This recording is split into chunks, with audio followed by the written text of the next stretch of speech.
Hello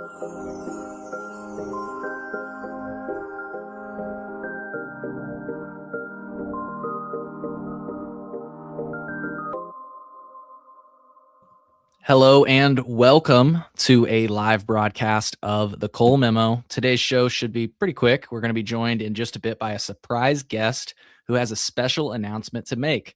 I'm not going to spoil it, but you're definitely going to want to stick around for that announcement. I can assure you that. It's something I've been looking forward to for quite a while, and I'm just so excited we get to announce it today. We are live right now on YouTube, Instagram, and Twitter, so feel free to drop your questions or thoughts in the comments. We may feature them on screen and work them into the conversation. Just a quick programming note, even though today is not Tuesday, every Tuesday at 7:15 p.m. Central Time, you can catch the Cole Memo live unless announced otherwise. If you missed that in the last few episodes, that's the regular touch base. You can always find those streams at colememo.com/live. If you're catching this on replay, I'd say the best way to never miss a live show is to head on over to colememo.com/YouTube and subscribe. You can find the podcast wherever podcasts are streamed. You can support us at colememo.com/support, or you can just smash that like button and share it with your friends. It's one of the best ways to support.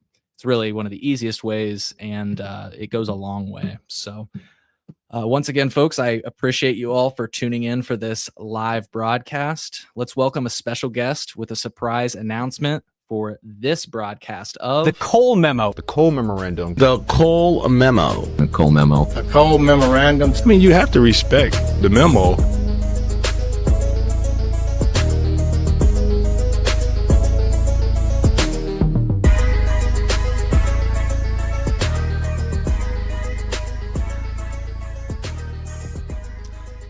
Bradley, welcome back to the show. How are you doing today? I am overjoyed to be on the show. Cole, how are you? I am very well, and excited. Give yourself a brief introduction, and then maybe let's just get right into the announcement. I've got the website queued up so that people can check it out, but go ahead, Brad. Brad Spearson, I'm Bud's person for the middle ground.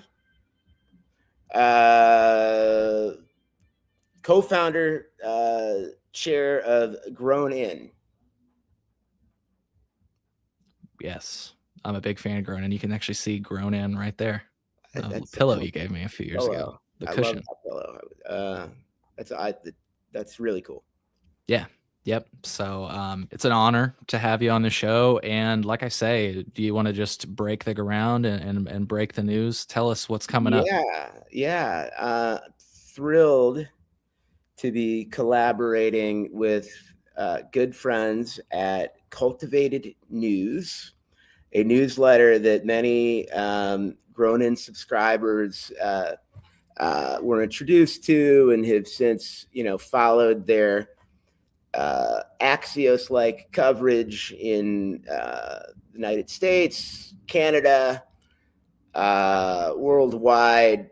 Like, they're just an excellent news source for cannabis. And on 312, a Chicago-based Midwest cannabis forum will be held between Grown In and Cultivated News, and really the community at large. Website, you got the website up there? Cool. Thank you. And site. It's Midwest, so 7 legal states in the Midwest, right? As far as I can tell. Let's do it. Illinois, Minnesota, Michigan, Missouri, Iowa, Ohio. Where am I? 6, 7. I Kentucky. I count because it's touching Illinois, and it's a burgeoning market, not only in licensed THC, but obviously has such a hemp history. Right. Yeah. So bringing all of, bringing not many, it's not a big thing. We're going to print 420 name tags, and invite stakeholders from all of those states or people that want a snapshot of the states to participate in a conversation about cannabis commerce, maybe to some extent science. I did some real early work with an organization called Cannabis Research Institute, and so we want to cross-pollinate, so to speak, commerce, medicine. I mean, we're in a post Oval Office Donald Trump announcement of rescheduling executive order, which I think is going to happen. So, I mean, it's a different playing field now, and I'm so thrilled to be back on the Bud beat. Absolutely. Me too. I am so excited that you're back on the Bud Beat and that Grown In is coming back around. And I just want to say it for our listeners, midwestcannabisforum.com. I'll have that link in the show notes if it's easier for you to get there. Once again, it sounds like it's going to be an intimate event. As soon as I heard you say there were 420 tickets available, I had to bark I up. mean, here's it's very iterative in nature. This whole, it's meaning we have I think some trustworthy media channels. Grown In, at one point, as some people might remember, had 5 journalists on staff, which is not the greatest business model in the 2020s, but we got to know 15 states in the Midwest, Mid-Atlantic. Well, one sec. It was great for reporting, but like you said, I think your point was it's not good. It's not a good business model. Yeah. Oh, it was you guys did great reporting. Inspired investigative reporting throughout. But it was always predicated on knowing the licensed plant touching companies, whether they're retail or cultivation, processing. Some states they call it manufacturing. The political infrastructure, both at the executive level of each state and their legislature. And that's always, we're in the embryonic age of commercial cannabis. And so all of these parties need to get together and pardon me, hash things over. Yeah, hash things out for sure. Out. I was so concentrated on the line, I missed it. No, it's all good. Once again, though, midwestcannabisforum.com, folks, go over there, check out the details. I'm really looking forward to this because when you've done events in the past, like you say, you bring everybody to the table, and that includes myself, obviously, which selfishly I'm going to love because I love being involved. But you also have had regulators in the past, CEOs and executives from some of the largest cannabis companies, I would even say, in the world. And so for all those reasons, I get so much value out of your conferences, not only because you can connect with really well respected and influential authoritative figures within the space, but because there's also like several other just consumers. Like I remember one of the best times I've had at your conferences is when you are able to step out and what's the word I'm looking for? Imbibe and consume. Yeah. Well, there's we're integrating all of that into the process.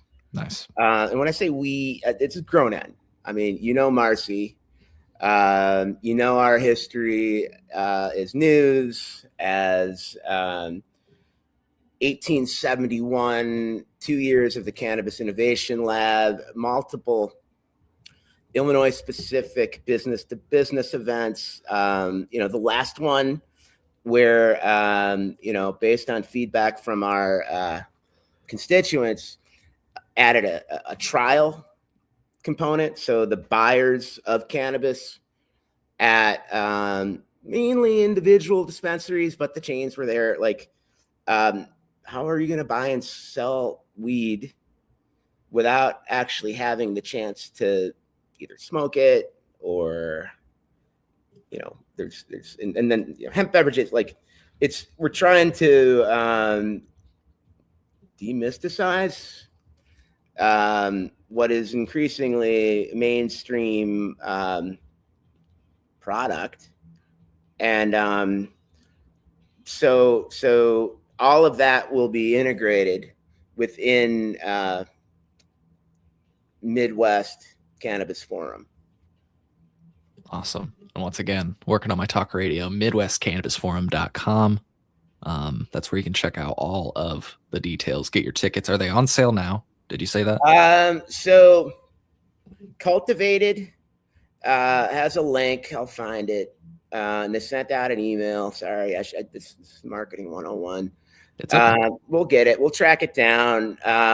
It's a different process, something that I think they're doing very effectively in New York City with a salon kind of event that's going to feature insight from New York U.S. Senator Kirsten Gillibrand. What they do is, because there's only a few hundred slots and it's not that expensive, just fill out a form. Why are you here? Like, there's enough. Everyone that goes to this thing should be both a learner and a teacher. I love Vegas. I love what the Benzinga guys are doing, all of it. But I don't care what aspect of the cannabis industry you're in. We're all pioneers, and so everyone has a voice. We're going to get the bankers, we're going to get the growers, we're going to get the folks that you would typically get. But again, like, trying to be distributed across 7 different states here. And all of them are on different timetables, different legends. Like, the cannabis geeks know what I'm talking about. But like, if you're not in the industry, it's still really complicated. And, the whole intent of the Midwest Cannabis Forum is to bridge, some of the insights that the pioneers of the industry have experienced in Illinois since 2012, with the 95% of the population that doesn't realize how bad things are in the industry and just sees more people either smoking weed or drinking weed beer. Yeah. Like you say, the cross section of guests that you bring is just one of the biggest things for me. It seems like there's a little bit of everybody from every demographic, if you will. And I don't mean like literally. I mean like as I was saying earlier, you've got your cannabis executives, you have some of your regulators and policymakers. If I recall correctly, I've seen lawmakers at those in the past. You've got people like myself. You've got, I've seen nurses and people within healthcare. Marcy was a nurse. She's now in the real estate vertical.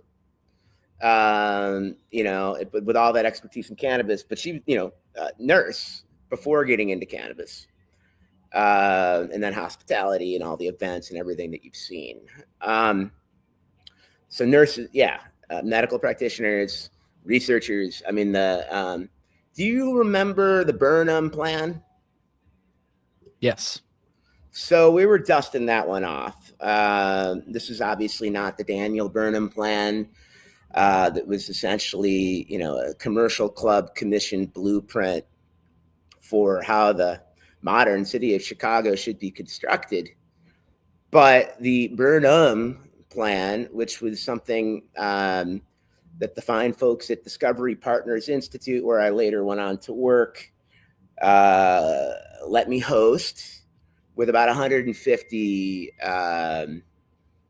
stakeholders of the Chicago cannabis constituency. And now this is like in 23, which is probably, I'd like to say, the depth of like the depression in the doobage industry.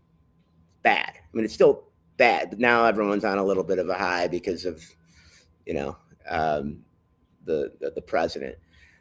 But the I don't know. It's a new time. It's a new. I took, as you know, I took like 15 months off. It was kind of like a reefer respite, and from the industry, and I was in AI, I was in quantum, or I'm doing like the what's it called? The Middle Ground Project is doing this in a number of ascending industries like quantum and AI and life sciences, etc. Like it's kind of my I don't know, I just like it. And this will be the first on 312 Chicago.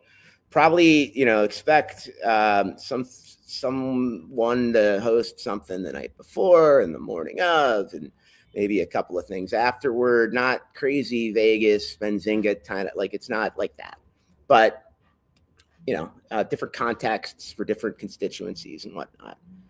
I'm excited to see and learn from those that are in Chicago, in Illinois, in all those states, in the industry, want to be in the industry, gave up on the industry, and like are tired of hearing me say, hey, the water is okay again. Trust me. It's general admissions, $150. What we're calling full spectrum is $420. That is like some really, curated connections. Sponsors are like $1,500, $2,500 for, product brands. And then, we want to work with others that want to host offsites. And that's kind of on a case by case basis. And just underline it, because I thought this was interesting. You emphasized to me, Cole, because I accidentally called it the Midwest Cannabis Conference. It's the Midwest Cannabis Forum at It is. MidwestCannabisForum.com. Sorry. No. More of a forum. It's definitely more of a forum. Yeah. And that's what I was trying to bring it up. Is Explain that, like, because when you said that and the difference between a conference and a forum, I mean, you kind of alluded to it earlier when you mentioned another event, but go into that. I think a forum is small enough where by the end of the March 11, March 12, March 13 kind of experience, you will have probably like recognized and have run into people numerous times throughout that experience. And so for like a forum is predicated on that kind of networking, of which we have some tools and prompts to get people to network that have a like-minded interest in advancing cannabis in all of its forms. So, yeah, like a forum, it's not Vegas like pioneered something. Unpacked does wonderful things. Whatever the Benzinga guys are called now, I hear is great. This is not that. Yeah. Somebody asked, I think we already touched this. They ask a fellow person named Cole. Shout out to him. He asks, open consumption? ? Well, this is how we're going to do it. Yeah, of course. I mean, it would be disingenuous not to. Yeah. In the spirit of reporting. So like I'll dig up. There's a YouTube video called "The Green Pioneer Product Showcase" from 2024. 2 minutes. My guy Jeremiah, extraordinarily talented media producer, put that together, and it was a full day. You get a series of business to business meetings where there is trial involved. In this case, Salvage One is a very nice, elegant antique store with theater style presentations, back rooms for those other conversations, and then a backyard. It'll be March the 12th, but you could, there are these buses, around town. Oh yeah, dude. There's a pioneering one that we really, really like and have done some work with. From the Wake and Make back in April 20th of 23, where the bus was parked under the Brown line. Yeah, that was wild. Yeah, a make, not a bake, a make. Mm-hmm. A couple of other times, I am in constant one-way communication with... Really quick though, I just want to tell people, if people are wondering why you brought up a bus. So in case people don't know that, like some people have this idea where you park a bus and put it in park, take the keys out, and then there's like a whole back lounge that people can go into and consume. And so it's something that you see a lot, or at least I've seen a lot in the Chicagoland area. So I just wanted to explain that in case before we breezed over it. It's such an interesting concept, and it's, like I said, it was a great time. Every event I've gone to of yours, there's always open consumption, but go on. I mean, some of them you're not supposed to, but we still do it, I guess. This is different. Sure. And that's, I don't condone that. This is commerce. This is like, I mean, Grown In has a long, deep history, extending back to 2019 with the Illinois program, and like the big, huge companies that now serve Senorita at Salt Shed to like the hundreds of groups that invested hundreds of thousands of dollars for licenses that they either never stood up or are not making any money. That's all part of the Illinois story, and that's all part of the Midwest Cannabis Forum. But every state has its own thing. Back to like the regulators. So I want to get clarity from CREW, which is the Illinois Cannabis Regulatory Oversight Office. Bingo. In terms of what we can and cannot do, because I don't want to break any rules here, but I don't know if anyone knows. I don't know if Illinois knows. I don't know if Chicago knows. I don't know if the United States knows. Like it's public. I mean, there's big Senorita signs now on the Kennedy with Chicago Highway, Senorita, the hemp beer variation, not the THC one. Right. And that's a thing. I mean, obviously, we're doing this on what are we, the 22nd of January, where I think the Chicago City Council gave like April 1st as a date to figure out like the cannabis beverage, so like it's all one plant. One of my friends who's been in the industry for a long time, very influential, tells me it's all one molecule. Right. So we want everyone there. I mean, if you're a microbrewer that's heavily invested in hemp, you don't know exactly what's going to go on, but you probably want to be in the room with lawmakers and decision makers and investors and others that are putting, are writing the rules as we go along. It's a lot like alcohol, whatever, post-prohibition. I mean, it's not, and the same families, in Chicago that figured that industry out are figuring out the cannabis industry. Yeah. Yeah. That's why you should be there. MidwestCannabisForum.com. Yeah. So, you just made me think it's the whole, we'll talk about this here in a moment, but I just want to give you just reminded me of the Chicago hemp ban. We'll segue to other maybe stories to close out the show. Yeah. I wanted to give you more space though on the Midwest Cannabis Forum. Anything else I mean, you haven't mentioned so far? How much propaganda can I put in one podcast? Well, I just I wanted to think give we're you good. space. I mean, I think in general, it's the alpha event for the middle ground project, which started as a nod to you, a memo over email. It launched on LinkedIn yesterday, and so it's, you know, whether it's cannabis or life sciences or AI, quantum, the future of computing, creative expression, or like in Chicago, you're in Champaign, right? Yep. So you know the internet was invented in Champaign. You betcha. You betcha. You're welcome. You're welcome, everybody. Yeah. You know, that was actually really quick though. That was a ad campaign that Champaign did, because there's so many things that have come from Champaign.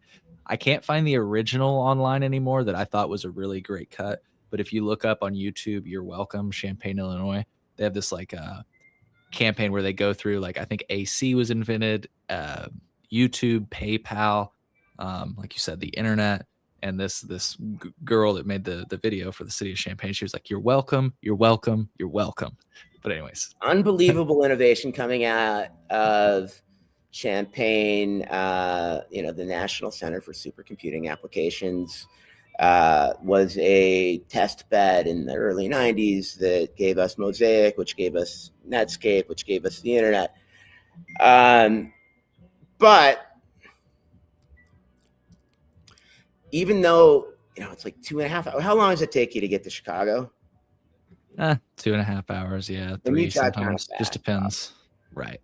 So 3 hours. They're only 3 hours apart, but I've observed from multiple vantage points that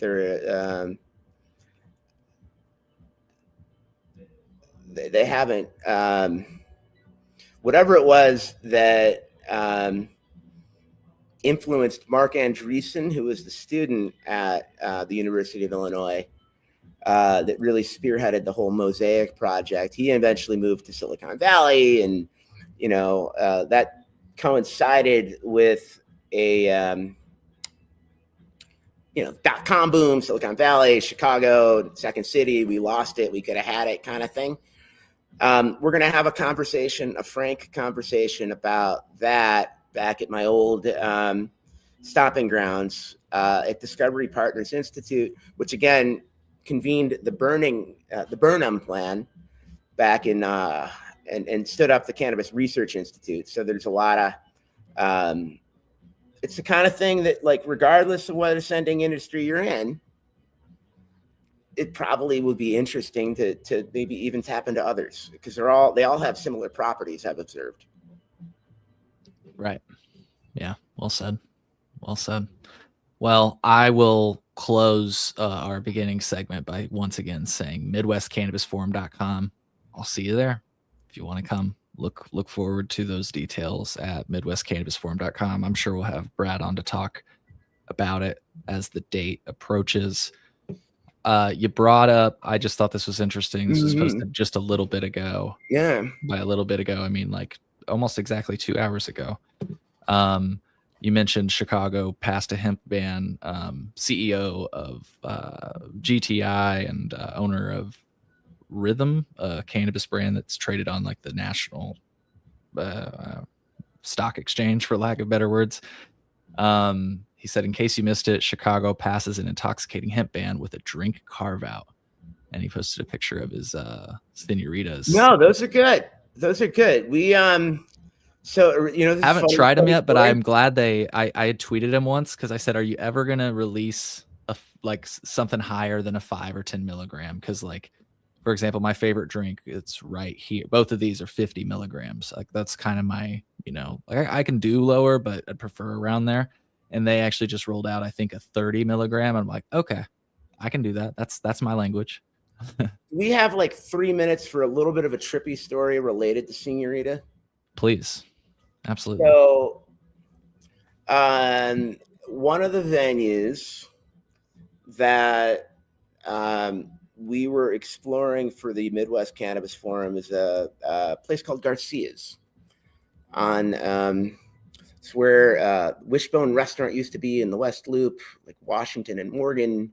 And it's venue inspired by Jerry Garcia and kind of an ecosystem for, jam band, creativity, all that.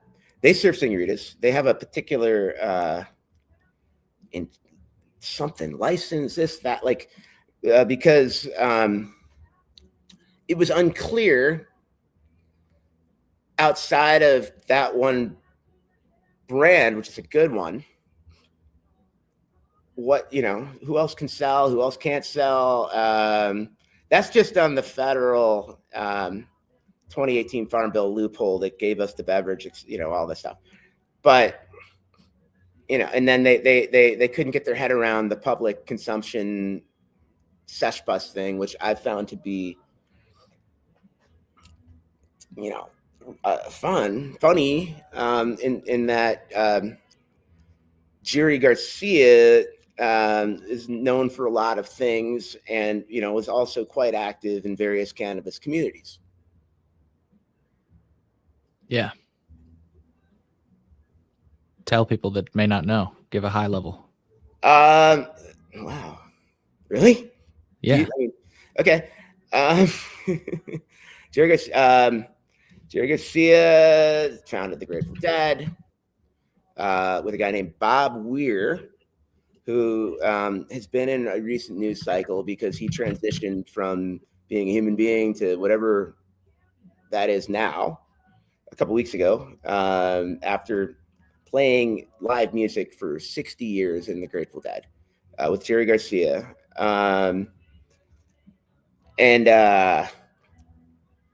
Yeah, it's a great place, but it speaks to maybe regulation or clarity when they work out this whole what you can and cannot do with the plant, synthetic or grown or otherwise. I think organizations, whether it's like World Business Chicago or the Chicagoland Chamber of Commerce or innovation, like we need clarity on what I had heard from someone with good authority that back in like 23, Lollapalooza had its lowest reporting of binge drinking, and anecdotally, through certainly the Chicago Police Department and other sources, the working hypothesis was that kids were vaping. It's not a good thing either. You're like, everything has its consequences, but there is a correlation between the ubiquity of cannabis and its legal nature and, for Lollapalooza and probably across the board, a decrease in the consumption of alcohol, which I view as a net positive. Absolutely. Somebody was just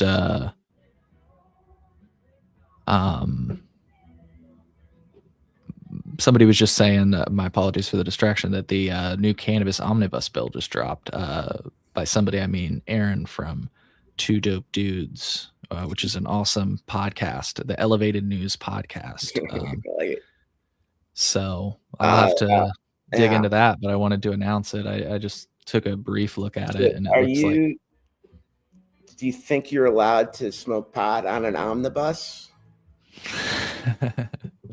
If it's parked.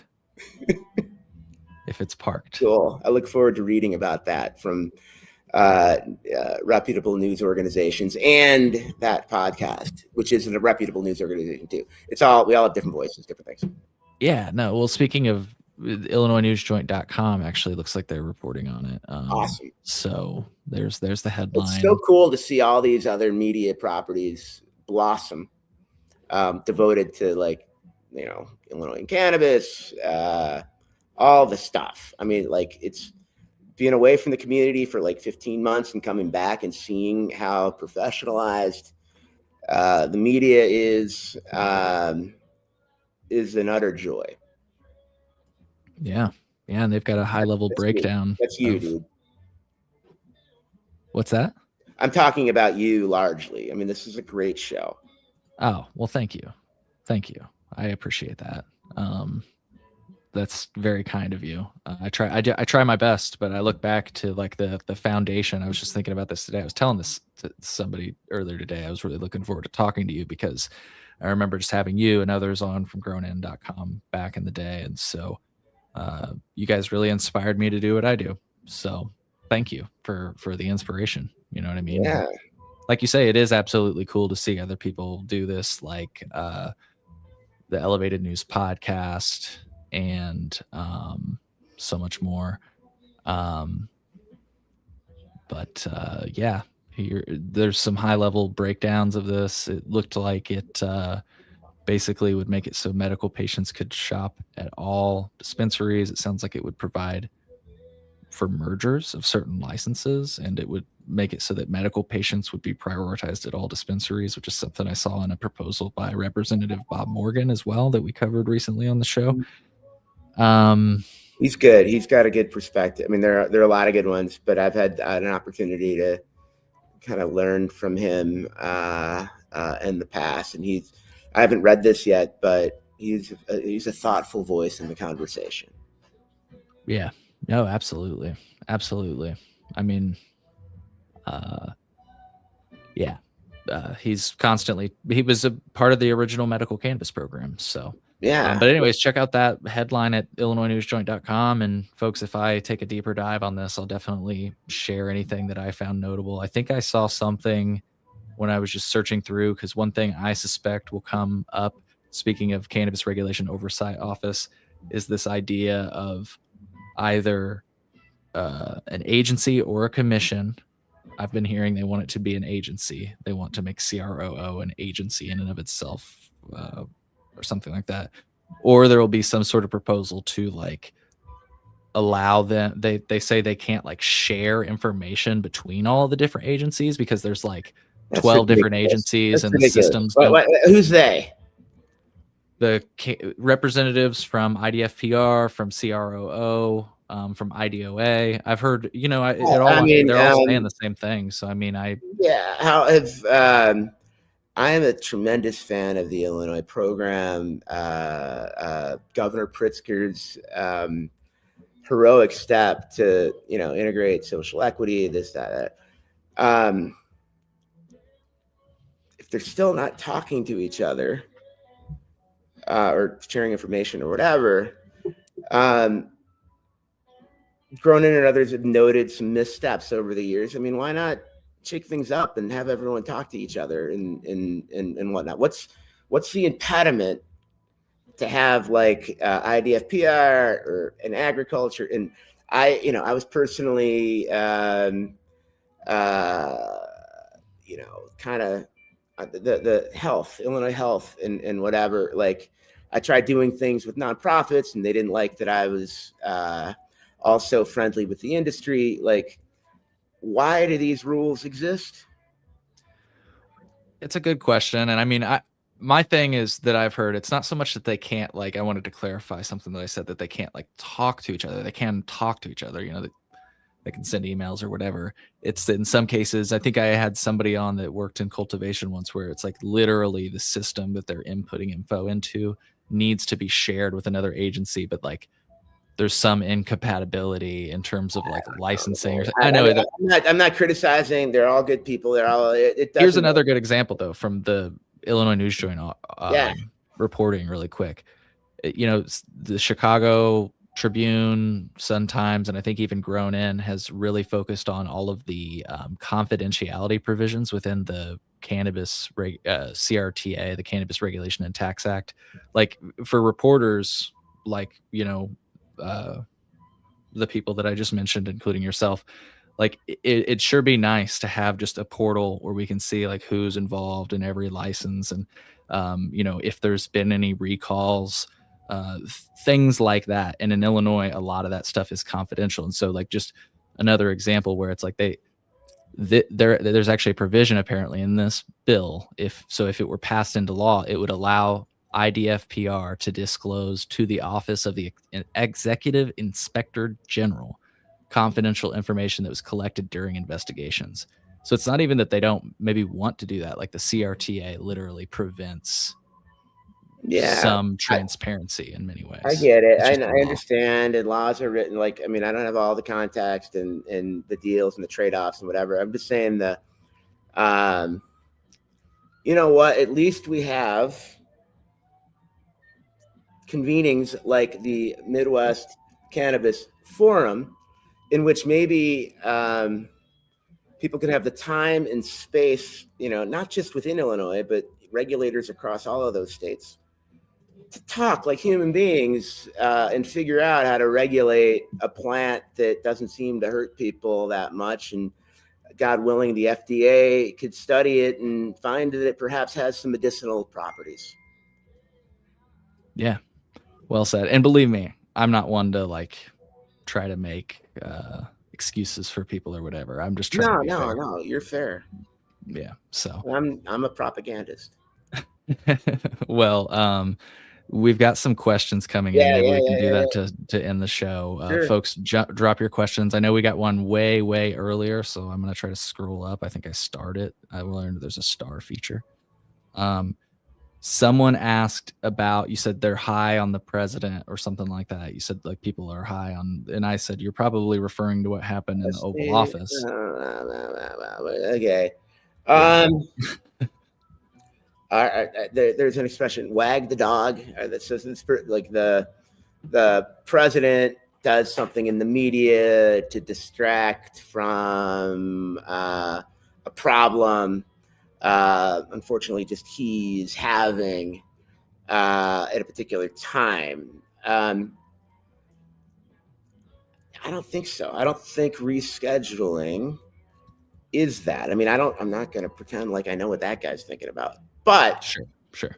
I think politically, he sees votes because red state, blue state, like the more cannabis is exposed to municipalities and whatnot, the more moderate lawmakers become because they see that the sky doesn't fall. Yeah, I think to your point, I'll just add briefly, it's all staturing, and there's, you know, upcoming elections and stuff. And so like Anthony Varel from the Dales Report, I'm not sure if you're familiar. No, it's awesome. Great. I hear good things. I've seen a little of it. Yeah, he mentioned that essentially at this point, yes, of course, the Oval Office thing was, I'll just say, interesting. But at this point, the Trump administration has done as much as the Biden administration has done with regard to rescheduling. In other words, like he can say that all day long, but until it's like finalized. Now, I do believe that it's going to happen. I do believe that it's going to happen, but I'm just saying that like up until that happens, nothing's, you know, really changed. Yeah, I agree. Wrong. I wouldn't have done this. So that changed. True. Fair. And there's a it's different. It's a Republican president in the Oval Office, you know, blanketed by, you know, Trulieve CEO, you know, whose husband was the construction person that was a felon, and, you know, there was like a pardon to, like, I can't even follow the soap opera, but like there's a lot of people that hang out at Mar-a-Lago that are in Trump's ear. I hear that, you know, this is a winning issue. Yeah. And Biden didn't do it till like his third or fourth year. Granted, this is Trump's second term, but he did it in his first year in the second term. I'm not here to defend the president, but I think he probably has a more influence over his agencies like the DEA than Biden, who, you know, through family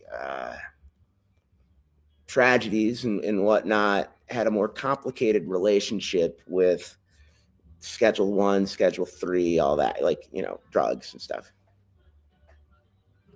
Yeah. Try to get to some other questions here as we close. I wanted to just briefly acknowledge this point because I hear this person's point and I'm in the room. And so, I push what Ed Rosenthal coined as the tomato model all the time. And if you're not familiar, Brad, I can pull it up and read it. Please. Will do.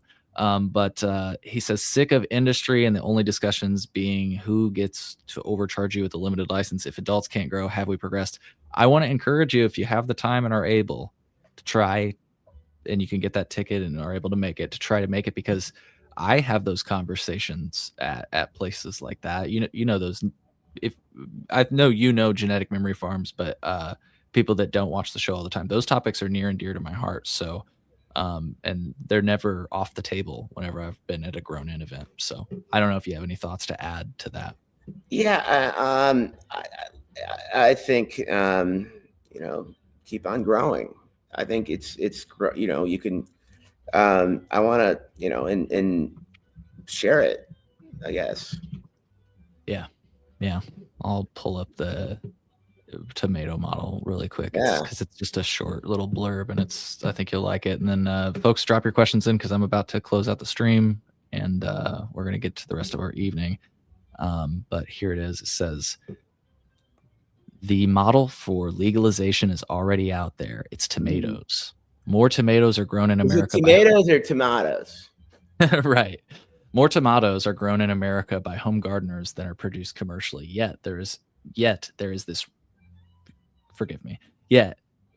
this a robust commercial market for tomatoes and tomato products of all types: canned, vine ripened, organic, sauces, soups, ketchup, etc. At the same time, small scale special cultivators do well selling their produce at farmers markets, and home growers with extra tomatoes share their bounty with their neighbors as gifts, in trade, or through informal sales.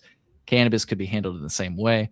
Commercial growers can thrive side by side with home and specialty cannabis cultivators. I apologize for my reading. I like your reading. Yeah, I was struggling. No, good. I thought it was distinguished. Well, thank you. Yeah, that's the tomato model, though. They grow tomatoes at like Oakton Community College. They can't grow weed, so they cannabis, THC. So they grow CBD and tomatoes because tomatoes have a similar genetic footprint.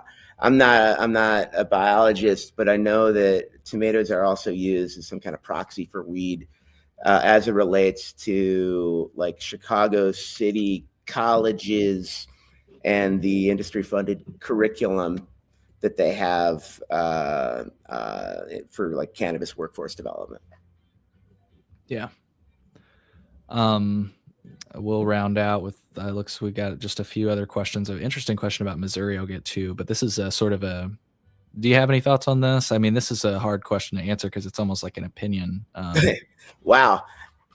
What did the correct people get the social equity licenses, or were they given to a bunch of their friends? Well, one of the afternoon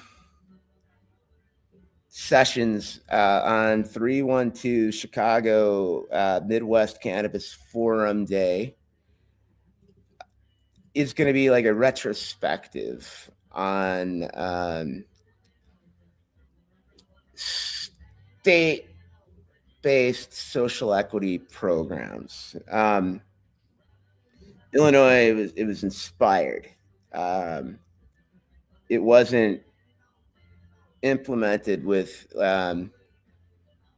full fidelity, as they would say in like tech or media, or it had some problems, and we did, grown in Mike FOIA'd the governor's office in the state, and the contracts that were signed that were not read and all that. Like, but if we get like 7 states together, they all have, like, Ohio's program is different than Illinois' program, which is different than like Missouri. Like, they all have variations on social equity. To answer the question, a lot of people got fucked. Yeah. Well, speaking of Missouri, somebody just mentioned a pretty interesting comment. They say that you see Missouri's cannabis law updates they're trying for. No possession or purchase limits, can grow 10 flowering, 10 veg, and 10 clones. That's pretty pretty awesome. Missouri's weird, man. Like Marcy and I went to this conference. It was called a conference on the internet back in like 23 May, June. I don't remember. And we thought, hey, let's just go see what the Missouri industry is like. It was in like a quasi church where everyone was selling cannabis and psilocybin and taking Amex cards. Like it's a red state, so they're not high on, pardon the pun, regulation. You know, they have a program there, they have an association there, they have all these things. And we invite all of them at the Midwest Cannabis Forum. But yeah, man, Missouri's crazy in its own way. That's what's so interesting about like Midwest cannabis. Like every state has its own story. Right. Yeah. Missouri is crazy in its own little special way. Somebody asked, this is an interesting question. You guys can, I know this is kind of outside of the Midwest, but it is an interesting question. Yeah. Are we going to address Maine and Massachusetts? Did you have any yeah, there's a so grown in circa 21, 22, had a New England section run by an extraordinarily talented journalist named Zach, and I can't fucking, he writes for Zach Culture. Huffman. He's been on the show. He's it was choppy times at Grown In when we were together, but I would say for Penny Hearts One, and he's part of the Cultivated News team. So like Cultivated News, Zach Hoffman is like an institutional expert in Massachusetts and New England cannabis coverage. Hell yeah. Yeah. So check out their coverage on that. And I think Penny Hearts was just saying that Sam is behind the efforts in Maine and Mass. And I'll just say for folks that are listening, I've had the folks from Sam on the show recently and a few times over the years. You can check out those episodes now at colememo.com/Sam. I was reminded that I need to update the page with the most recent episode yesterday because somebody was asking, Cole, you bring them on the show and they're anti-cannabis. Do you ever ask them who funds them? And I said, yeah, several times, including the last episode, which you can check out now at colememo.com/Sam. And they're like, I can't find it. And I was like, oh crap, I got to put it up there. I applaud you for having all viewpoints on the show. Yeah. I mean, it's tough because some people get really upset about it, but the way I look at it is ridiculous. Like, I've never new information. Yeah, I mean, I get it. I get why some people get frustrated, no doubt, because some of the things a lot of the things they say are pretty wild. But my thing is like, I think it's good to capture that for history. You know, it's good stuff to look back on, and like people actually or seemingly believe they said these things. I don't know if they believe them sometimes, but they say some things that people. Yeah. So anyways, I think it's cool to capture those things. And personally, I've done like, I think close to 10 episodes with them and they've not changed my mind yet. And I'm not worried that any of my listeners, will be. Yeah. I mean, I welcome all science data. Like, I mean, that's why we need rescheduling the FDA. We need organizations like Cannabis Research Institute to have a diversified funding base so it can do its great work. Because there needs to be more attention paid to the plant. Because right now we're just bullshitting each other. No one knows. Yeah. Maybe in Israel, maybe they do. In Canada, they do. In the United States, we're restricted. Yeah, well said. Yeah. I will just say Cannabis Research Institute, they just sent me a report that I was involved in making. I know several other people were involved as well. I'll publish it. I've gotten the green light. I can publish it on the website soon. So, are you embargoed? I was, I guess. Really? They sent me like No. To be clear, they sent me like an early cut, if you will, or an early draft of the report. But they were like, you cannot share it with your network yet. We're still like finalizing the draft. So I wanted to respect their requests, and I got the green light. So I'll have to share it. It's Cool. yeah. I talked about it though on the show in the past. I had a brief thought, and it was just that since you mentioned cannabis research, I'm interested to see what the Cannabis Research Institute can do. I think it'll be interesting to see what all cannabis programs in the state of Illinois will be able to do. By cannabis program, you mean? Like, for example, you can barely see it. It's right here. It's a paper from the Southern Illinois University of Carbondale. They have like a cannabis and hemp program, but their whole Hales, man. Oh, he got like 65 million from I was going to say NEA, but that's the National Endowment of the Arts. That would be funny. It was one of the science ones to study CBD, not THC, but it's a start. He's also a huge deadhead. Yes, he is. He mentioned that when he came on the show. Yeah, there's a correlation I've observed. Correlation for sure. If people want to see those episodes, by the way, colememo.com/higher education intended. Dr. Buck Hales is the top of the list. So yeah, if he's you smart. See him, we've had several people from across. Justin at the Burnham Plan. He was part of the DPI diaspora. Still might be. Yeah, good stuff. But these are all state level. Like we can't. It's unnetworked science. We're in 2026. In AI, quantum, all this stuff, but this industry that's in an interregnum, meaning that like it's kind of not what it was before. It's not, what it's going to be. Like, it's not a technical restriction. I guess it's a political restriction. Like, why can't we empower scientists to study and communicate and maybe ship across state? Like, I mean, like, why are the restrictions? That's I get a little impatient. Yeah, I'm with you there. Well, I say we close this out, man. Yeah. I want to remind people that you can go to, and I'll have this link in the show notes if you're listening or if you just want to click it. I'm displaying it on screen right now. It's midwestcannabisforum.com. You can go there now and find more info. Check it out in the future. Like I said, we'll have Brad on closer to date. Yeah, we'll talk more about this as March 12th arrives, but that's what I'd say. 312, baby. It's 312. It's Chicago's original area code. I didn't pick the date. It's all rolling into one.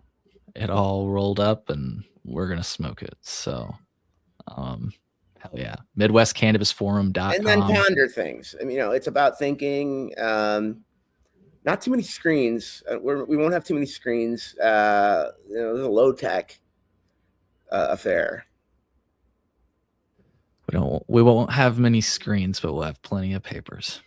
I see what you did there. I've been trained by the best, Brad. You come on this show and you've got, yeah, it's you, by the way. I'm talking about you. All right. Well, talking about me? Yeah, I was talking about you, dude. You've got zingers all the time when you come on the show. And I'm like, you inspire me, dude. I've watched your different spots and you do it all the time. I'm like, how can I get like that? So Satisfied Mind says, thanks for informing us. Cheers. Thanks for sharing, Brad. And yeah, folks, hope we see you at the Midwest Cannabis Forum. Yeah, come wherever you are in the industry. We welcome you. MidwestCannabisForum.com, folks. All right. Take care, everybody. See you in the next one.